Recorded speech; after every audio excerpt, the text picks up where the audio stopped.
Hi guys, ngayong araw guys, samahan niyo po ako pupunta sa Sunday's Market. So, tinatawag po ito ng Sunday's Market kasi tuwing linggo lang po ang bukas. Ayan guys, sumakay pala ako ng habal-habal. Ito po yung transportation dito sa probinsya. Dalawa yung pagpipilian mo, sasakay ka ng tricycle o habal-habal. So, itong habal-habal kasi ang pinakamabilis makapunta doon, kaya ito yung pinipili ko. Ayan guys, tumaan na kami sa may mga gawaan ng mga anong tawag dyan, bubong, ang tawag dyan, kalimutan ko ng tawag dyan, basta namumunga yan, tapos makakain rin. Ayan guys, nandito na po, malapit na. So marami na pong nagmotor dito, matraffic na po konti dito sa probinsya kasi ganito, masikip, tulin lang po ito, dalawang linya lang, kaya medyo masikip ang daan. So ayan guys, nakadiretso na tayo dahil na lampasan natin yung traffic. Ayan, dito na po yung Sunday's Market.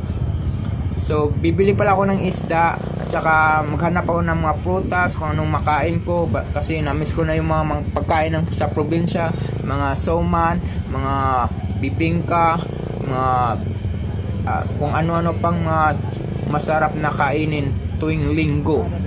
Ayan guys. Ayan, nakarating na po ako dito.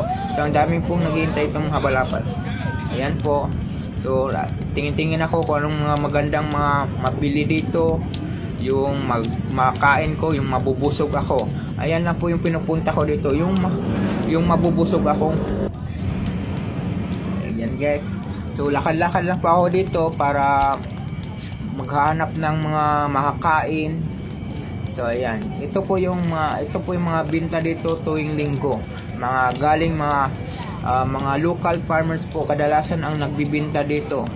So ayan, kung gusto man kayong pumunta, kung makamura kayo, dito lang po kayo pupunta. Tuwing linggo lang po, galing po to sa mga bundok, galing yung mga gulay. Ayan guys, kaya mura. Ayan guys, dito na pala ako bumili ng kababata namin, yung kababata ng mga kapatid ko, mga matanda pa sa akin. Ayan, dito na po bumili sa kanya kasi binigyan na ako ng discount. So ayan guys, yan po si Al-Al, yung dating mga kababata ng kapatid ko. Ayan, yung mga kapatid ko, mga brother ko, yan po yung mga kababata, kaya dito na po bumili kasi binigyan ako ng discount.